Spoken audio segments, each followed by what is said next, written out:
Hey guys, in this video I would like to give you a brief introduction into the new logic feature. This feature is not available to everybody yet, so all you need to do is to request that feature. You can do this by, if you're in your project, and if you create a new hotspot, you can already, let me create a hotspot real quick, you can already see that there's a logic section right here, and this is where you can request access. Then in a couple days we will give you access to this feature and you can get started right away to build awesome stuff. Please let us know what you're doing because we're really curious what can be done with this feature and how we can enhance it. But yeah, you click on this link and then it opens up a form. You just tell us what you would like to do with logic and we will make it happen to your project.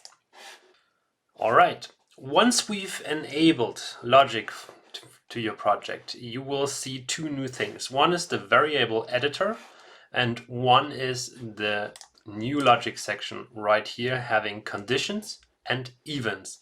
And this is what I would like to show you. Let's say we have two scenes. The second scene is the final scene. I call it final. Whoop.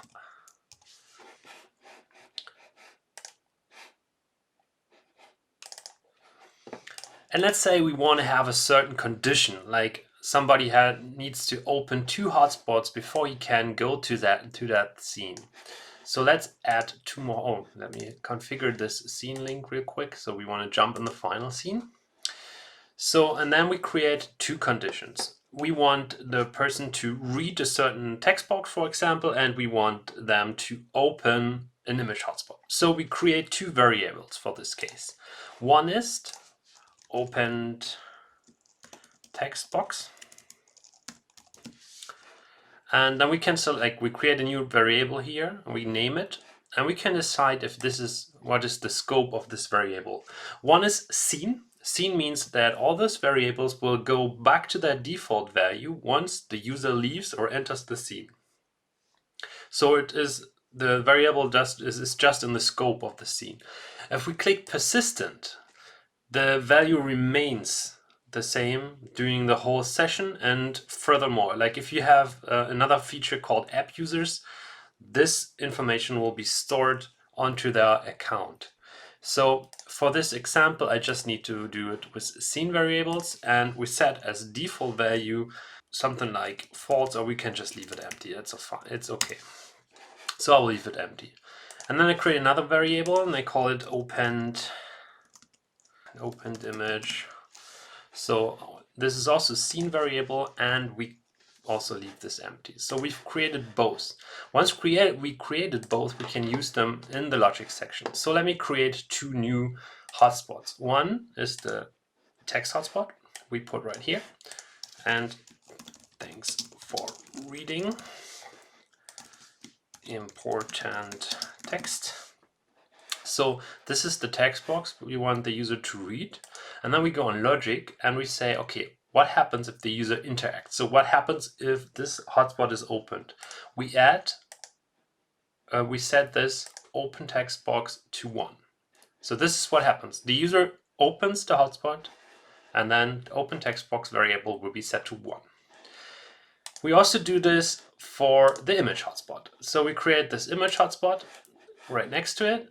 And let me configure an image real quick. We just use the icon here. And we say, okay, if somebody clicks on that one, we also want the following thing to happen. We want to have the variable opened image to be set to 1. Once we've done that, we configure the conditions. So conditions means this hotspot is only allowed to appear when the following conditions are met. So the conditions are, we want open text box to be equals 1, and we want the opened image variable to be equals 1. So once those two hotspots have been opened, this hotspot is allowed to appear. So I'll save this. And now we need to test drive the app. So if you haven't done it yet, download the appropriate app for your system. I'll use the normal Mac one. It's easier to show you what happens. All right, this is the VR Studio app. And if you haven't done it yet, we need to add our project to this app.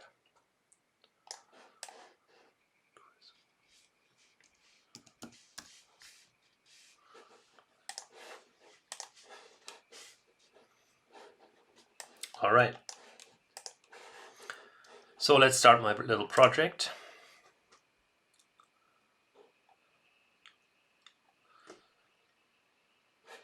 And as you can see now, there are only 2 hotspots in this scene.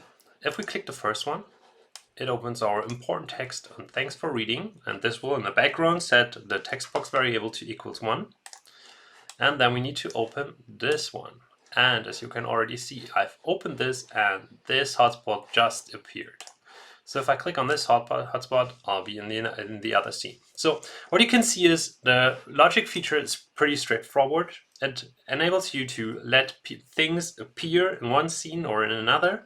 As I mentioned, you can set the scope to the persistent variables, so you can also track informations over like in another scene. So if you create a escape room scenario or learning app, whatever, you can track certain events. You can also use this with the quiz hotspot and stuff like that. So yeah, give us a little drop in this logic feedback form. Let us know what you want to build. We'll try to help you. We are really excited to see what you guys are building. Thanks for watching.